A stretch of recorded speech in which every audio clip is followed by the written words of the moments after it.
Before I forget, because like I said, I am solo today. I don't want to forget anything like that. Today's show is brought to you by wrong button.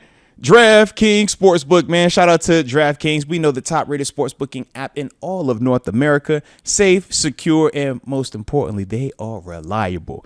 And we know it's wild card time, man. Playoffs are here, man. And what better way to get involved than to, add a little incentives while you are watching the games, man. And the best way to do that is, to download the app, Draftkings, right? And when you download the app, especially my new customers out there, you make sure you use the promo code Moats. Why? Because when you make that first bet of $5, you will receive $200 in bonus bets. It is a great concept, man, and it just adds to the fun as a whole. But at the same time, I understand we can get lost in the sauce, and it can get a little crazy at times. And when that happens, you know what you got to do. You definitely got to tap in, man, because obviously we see a couple of things going on up here, man. We got the gambling problem people. The people that are living in New York. You see the number that you can text. But I think everybody else, you see the digits to dial. They are 1-800-GAMBLER. Plenty of things that deserve to be questioned. And I don't think that that's something that you shy away from. And I think that that's what we're going to talk about today, baby. So with that being the case, hit that like button one time for the culture on the front end. And don't forget to subscribe either if you are new to the channel. So for me, man, when I first was thinking on this game, man, I started thinking about positives versus negatives, right? What stood out in a positive thing or a positive manner? What was the negative things that stood out to me? And when I first thought about the negatives, right, because I know we want to start with that first, man, get it out the way. I said, man, time of possession. Holy smokes. We got to get off the field, right? Got to find a way to get off the field. And why is that? Well, number one, we don't get enough snaps. How can the offense, number one, figure out whether it's you're going to backdoor into a positive play, one of these weird plays are actually going to work, or whatever it may be? It's like, man, sometimes you just need more opportunities. You need more chances at it. We talk about in terms of the protection, right? Offensive line wise.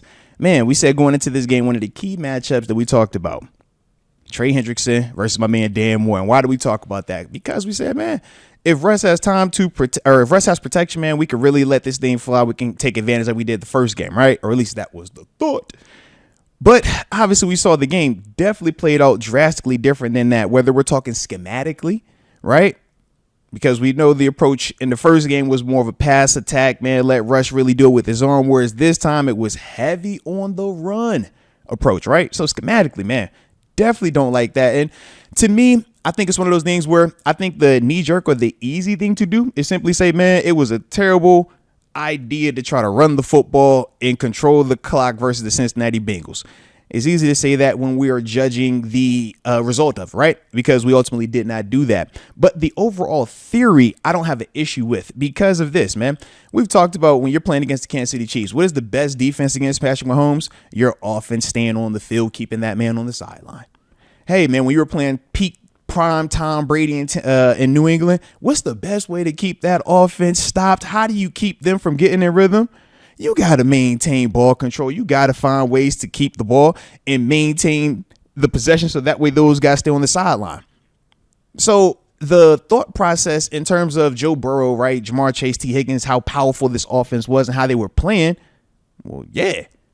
Of course, it made sense to kind of come in with the similar thought process. Man, how do we control the clock? How do we take snaps away from that Bengals offense that was, playing at a very, very high level this season? How do you get rid of that part of it?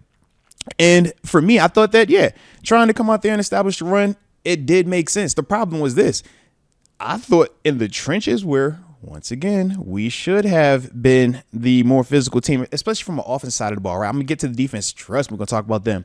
But I just figured that, man, when you're looking at their personnel versus our offensive personnel, especially in the trenches, we should have had the advantage there to be able to control that part of it. Now, we said their best player up front was Trey Hendrickson. You can make a case that's their best player on defense. Man, he ended up leading the league in sacks this season, right? But with that, I'm just like, man, we weren't even winning the grass. So now when you're talking about the 12 out of 15 first down plays all being run plays called, right? It's 9 consecutive times, right? That we called it on first down. We called that run, right? And all of that's getting blown up. The frustrating part is this. We're seeing it not work. And we're like, yo, when do you pull the plug on that plan? And I think that's the criticism when I look at Coach T, when I look at Arthur Smith, when I look at Terrell Austin, right? With all of those guys schematically, it's like, I don't fault the initial plan, right? Offense, I get the initial plan. You want to run the ball, man. That keeps the clock, right? Keeps the ball on your side, keeps Joe Burrow on the sideline. I get it defensively, right? We're going to try to play, all right, let JPJ be one-on-one on the backside with T. Higgins. We're going to do Corey Trice, have Minka over top versus Jamar Chase. Okay, in theory, that sounds good until we're seeing that, hey, man, Corey isn't really matching up with him as well as we would like. Maybe we should flip it. Maybe we switch it out, right? That's the part for me where you're just looking at them and you're like, why are we waiting that long to make the adjustment? And part of that is your overall belief, right? When you're talking about the belief in what you come into the game with, what you've prepared all week for, how quickly are you willing to abandon that? Now, it's very easy in these controlled climate settings where the game is over. We already got the answers to the test to say, well, why did you wait till this quarter to make that adjustment? Why did you wait until then to make that adjustment? But shoot, for me, I look at it and say this, man. You're going to believe that you and your plan is going to work because you spend so much time. You spend the countless hours. You're watching your guys practice it over and over and over, the repetition of, right? You've seen this play work. You've seen that play work. And you know, if your guys execute it, you can get this thing accomplished. So I partly from the player side of me says, yeah, okay, I get that part, man. Yeah, because you're going to continue to feel like, yo, we can make it happen. We can make it work.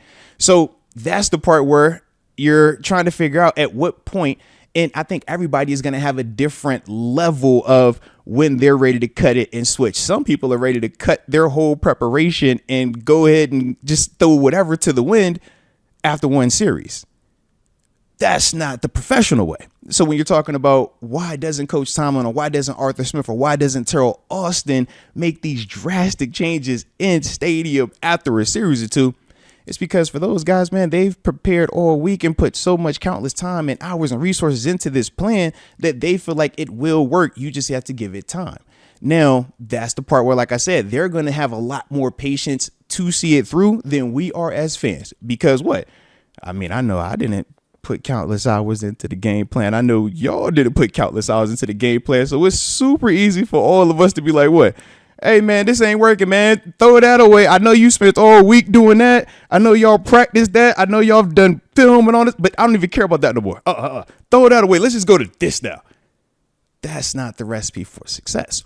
So with that, now we have this, back and forth, man. Okay, well, if we're not going to have the quick changes because the coaches believe in it, then who is at fault? Where are we going wrong, with this situation?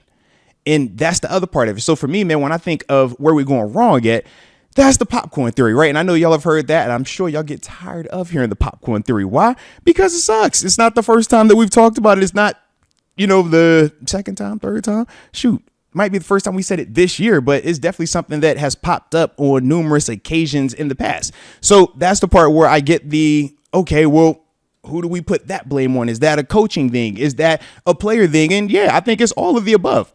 Let me get this thing set up real quick, man. See, I'm over here multitasking and everything, but there we go. Let me get that right, because I'm going to definitely get back to this all the above real quick. There we go. All right, so for me, man, I personally think it's all of the above when you're talking about who is at fault or why isn't it working a certain way. Part of that is this. When I say all of the above, we're going to have a scheme, right? We're going to call a certain call, and we need it to work out a certain way. Fair.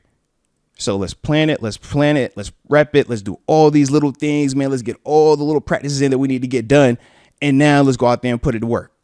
Okay, that's the first part. That's the coaching part. When y'all heard me say, 25% I put on the coaches, the rest is on players, right? Because that 25%, it is matter. It does matter. Like the initial game plan, all right, we're going to have maybe one or two adjustments that we might try to go to. That does matter. But the reason why I say 80% or the 75% I put on the players is this. You can know the call right now, but if you're not as good as I am and I'm more locked in, I'm more detailed, and I'm actually going to do my job to the best of my ability, I don't care what your coach says. You're going to get your butt kicked. But now the flip side is this. At this level, when we say the talent is all equal, right, or extremely close to being equal, now we're talking about the little details. That inch 2 or 3 to the right versus that inch 2 or 3 to the left. And we're talking about it being that little bit of a difference between it being a completion or incompletion, right? It being a strip sack versus the guy gets away and steps up and makes a nice throw. You making the tackle versus you missing the tackle. So we're talking about this finite thing that takes a super amount of detail, and we've already seen it various points in times this season, and even in this last regular season game. We still are lacking in that detail in certain areas, man. And it's not just with vets. It's not just with the young guys. It's across the board. And I think that that's the part where, yeah, that does fall on coaching. But what is the appropriate response to that? Yeah, the easy thing is to say, oh, yeah, just fire, man. Get him out of here. Cool. All right. I'll take that approach. Me, I don't have that approach. Why is that? Well, you have to think about it, right? We all are shaped up from the experiences that we've had.